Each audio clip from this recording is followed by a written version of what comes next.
Mana ndagusabye imbabazi z'ibyaha byanjye.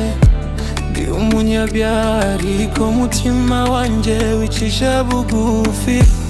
Ndagusaba unyobore mu nzira igororotse, ndunsige kandi unyuzuze urumuri rwawe. Iyo nsenga umutima wanjye humurizwa,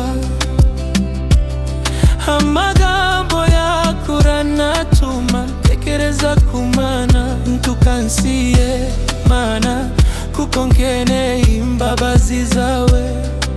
Komeje kwiringira urukundo rwawe rutagira iherezo. Mana ndagusabiye, Mana ndagusabiye, ntunsige oya Allah. Ni wowe wenyine ushobora guhindura umutima wanjye. Mana ndagusabiye, Mana ndagusabiye.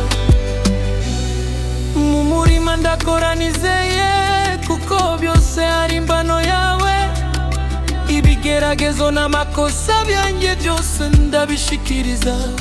Ndashaka gukora ibyiza no kwicisha bugufi,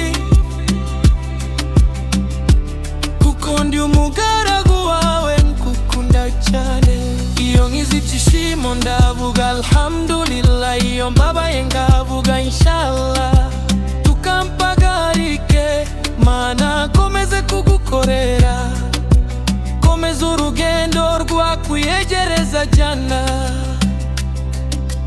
Tukareka umutima wacu wicishe bugufi, uduhe imbaraga zo gukora ibyiza. Turi abana bawe, turi abakobwa n'abahungu bawe. Mana ndagusabiye, Mana ndagusabiye, Mana ntunsige oya Allah.